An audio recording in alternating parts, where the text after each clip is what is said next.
Gaano kabigat yung buho binubuhat mo tayo? Kaya lang naman, mga 35-40 kilos. 35 kilo. Tapos bubuhatin mo gaano kalayo? 5 kilometers. Oo.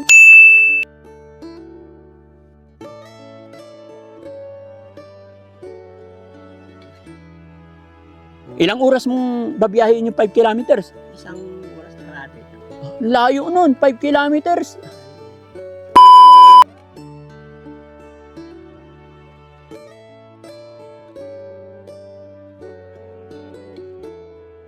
Yan mga kababayan, mga kabarangay, may nadaanan tayong isang lolo dito.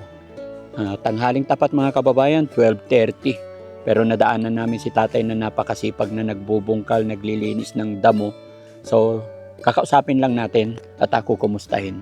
Yung mga magsasaka mga kababayan is dapat sinasaluduhan yan dahil sa hirap ng buhay dito sa bukid. Kaya kung anong pwedeng maitulong ni Daddy Frankie mga kababayan ko, kumustahin ko lang, samahan niyo po ako. Tay, magandang hapon. Kumusta po kayo? Pwede ba akong pumunta dyan, Tay? May pagkaibigan. Oo. Magsayang ako? Kakain kayo, magsayang ako? Ay, hindi po, Tay.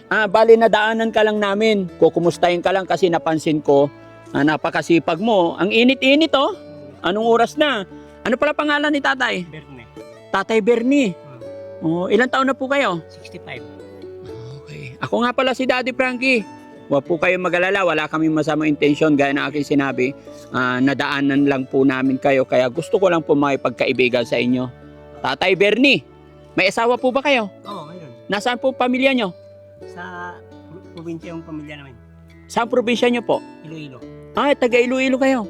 Pero ang pamilya mo andito? Asawa at mga anak? Oo. Ilan po anak nyo? 2.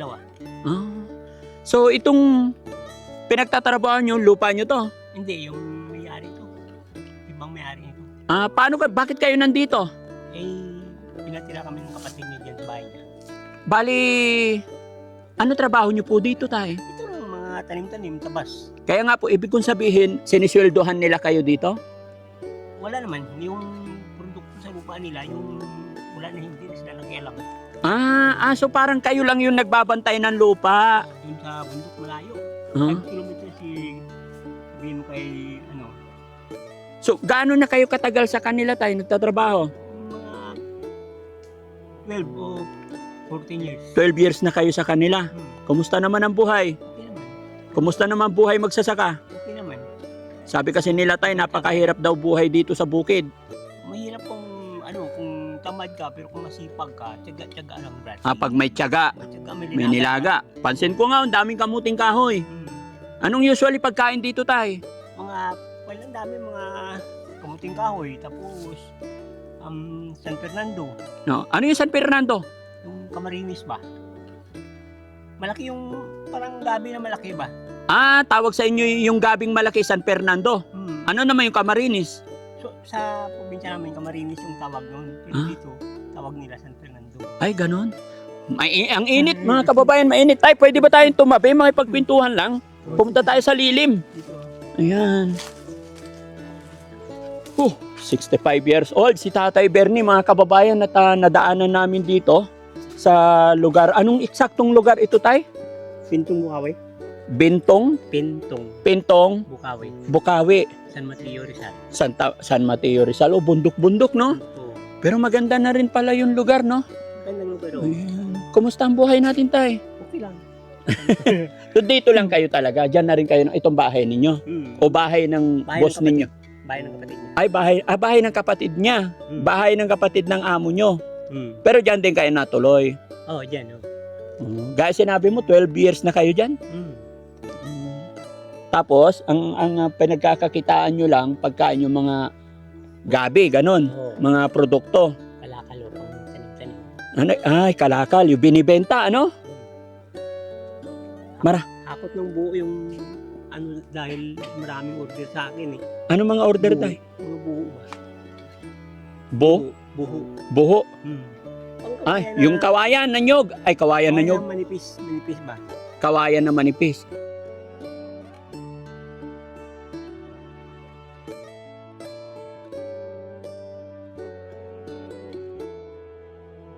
Saan nyo dinadala? Dito. Saan nyo kinukuha? Doon sa bundok ko. Sa bundok. Kaya mo pa? Tiis-tiis lang mo. Tiis-tiis lang po, Brad. 65 eh. Malakas pa. Lakas po naman, Oh, ano sikreto? Bakit malakas pa? walang bisyo talaga eh. Walang bisyo. Mula nung pagkabata, hindi ka nag-inom? Hindi, wala Wala talagang bisyo. Pero may alak? Wala rin. Wala rin. Wala.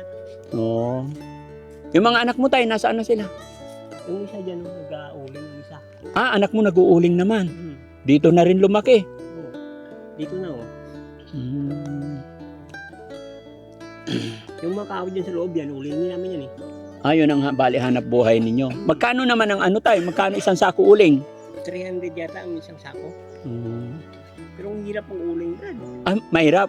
Bakit? Paano gaya? Pag binabayaan mo yan, mabutas. Oh. Abo yan eh, mag-abo yan.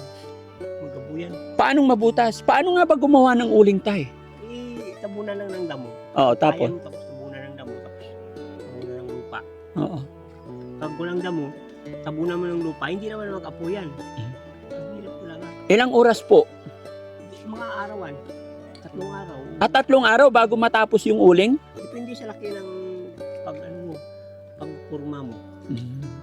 Pero kung maliit yan, 2 araw. 2 araw. Pag nag-10 sako, ayan, 2 araw, 3. Oh. Ayan, nakakabilib yung mga magsasaka natin, mga kababayan. Nadaanan lang namin po si Tatay Bernie dito na napakasipag at kinuhaan lang natin siya ng kwento ng kanyang buhay. Tay, kami po Team Daddy Frankie, mga charity vlogger na umiikot-ikot. No? Kaya ayun, bibigyan ka namin ng may kaunting bigas ako dyan. Men, pakuha nga ng bigas. Bigyan natin si Tatay. May bigas ka ba, Tay? Meron naman iwan ang binigay sila. Oo. May mga tumutulong din sa'yo dito. Dami kong tulong dahil naawa sila sa akin eh. Sa daanan pa lang, dyan sa baba na yan, pagkita nila nagbuhat ako ng buho. Oo. Binibigyan nila ako nila. Gaano kabigat yung buho binubuhat mo, Tay? Saan lang naman, mga 35-40 kilos. 35 kilo. Tapos, bubuhatin mo gaano kalayo? 5 kilometers. Oo. Ilang oras mong babiyahin yung 5 kilometers? Isang oras kalahati. Layo nun, 5 kilometers. Malayo nun. Yung 5 kilometers, mahigit 4 kilometro na yun. Pero matibay ha. Anong mga pagkain usually dito tayo? Mga kamote, ganon. Gulay-gulay oh. Gulay-gulay. Karne. Hindi masyado. Minsan lang. Bakit? Mahina ang katawan pag karne. Pag karne. Gulay-gulay lang ang lakas ng katawan mo. Pag gulay-gulay. Saluyot yan mga saluyot. Masarap kasi yung karne tayo eh. Pero Baka, bulalo, lechon liempo. sabihin natin na masarap yan wala naman tayong pangbili. Ganun. Siyempre, Pero kung may pambili, bibili ka ng lechon tayo. bili na rin pero hindi naman masyado naman. Kung minsan-minsan. Oo. Hindi ko masyadong kaya ng baboy eh. Pero paborito talaga mga gulay-gulay. Yung talaga pampahaba ng buhay tayo, pampalakas. Magmula ngayon, maggugulay na rin kami. Oo, kasi si Kuya Rab, paborito niya tayo yung lechon manok, lechon baboy, bulalo. Ayun. Kaya pag naglakad kami, ang layo na ako, doon pa siya, mabagal. Oo. So siya, tay, ito yung bigas. Ayan, pagpasensyahan mo na to, tay. 5 kilo lang yan. Tapos, teka lang, bigyan din natin si tatay ng pakitawag nga si Oo. Tawagan niyo. Wait lang tay.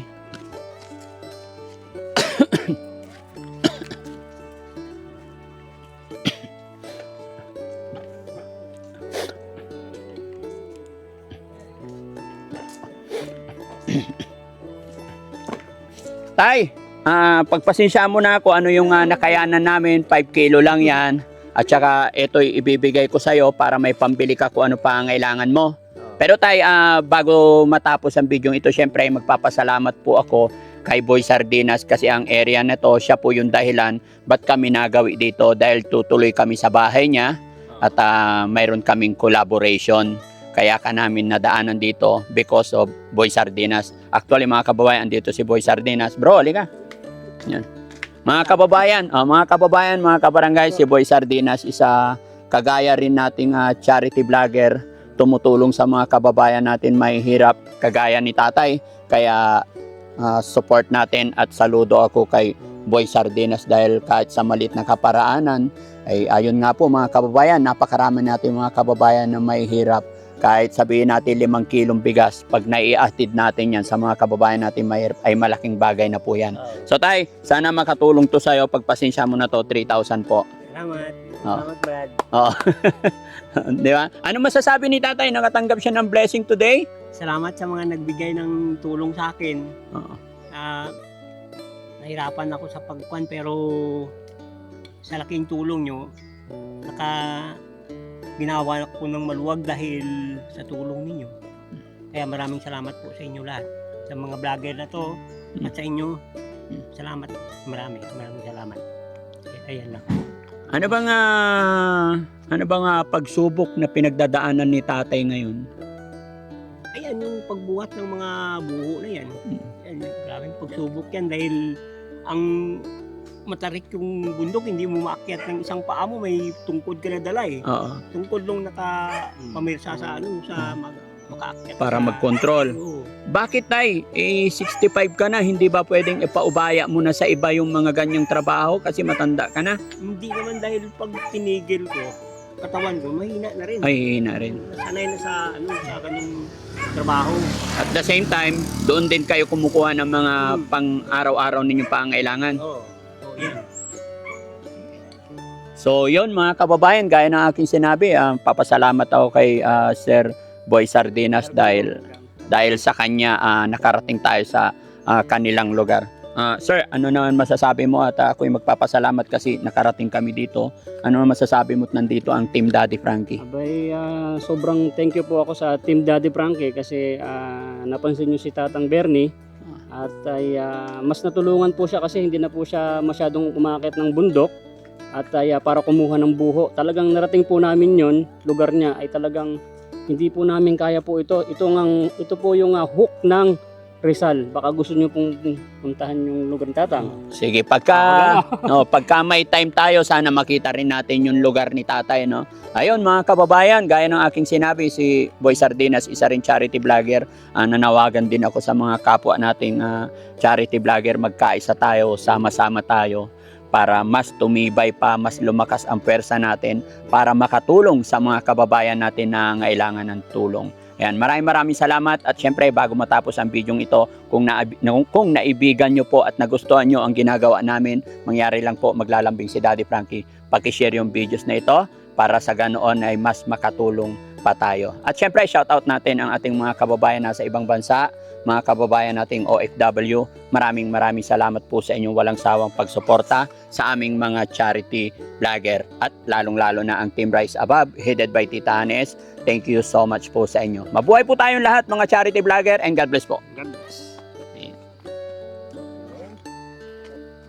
Salamat, Brad. Oh, walang anuman tayo. Salamat. God bless you. Parang napaluwa lang sa inyo. Ha? Bakit? Bakit ka napaluha? Balong sobrang masaya. Halo ang lungkot. Ayan na. Maramdaman mo. Bakit? Bakit ka naluluha? Dahil Ang tulong nyo, malaking bagay yung tulong nyo na binigay sa akin. Akutan ko pa ito ng buho. Pag wala to, mas malaking bagay. ilang buho ang bubuhatin mo tayo bago mo ma-reach yung 3,000? Mga ilang buho? Mga siguro 300. 300 na buho. Ilang araw mo nga hakutin yon? Higit mga 2 linggo yan. 2 linggo. Yun, dahil sa pamamagitan ng mga charity vlogger, makakapagpahinga ka ng 2 linggo, hindi ka magbubuhat. Dahil po yan sa mga follower subscribers natin, kaya maraming salamat sa mga sumusuporta sa mga charity vlogger, sa mga team ni Daddy Frankie, maraming salamat. Isang lolo na naman ang napasaya natin sa araw na to. God bless you, tay. Okay po. Yan mga kababayan, uwi na si tatay na masaya. May dalang bigas, may pambili siya ng ulam, may susuporta siya sa kanyang pamilya. Maraming salamat and God bless sa iyo, tatay.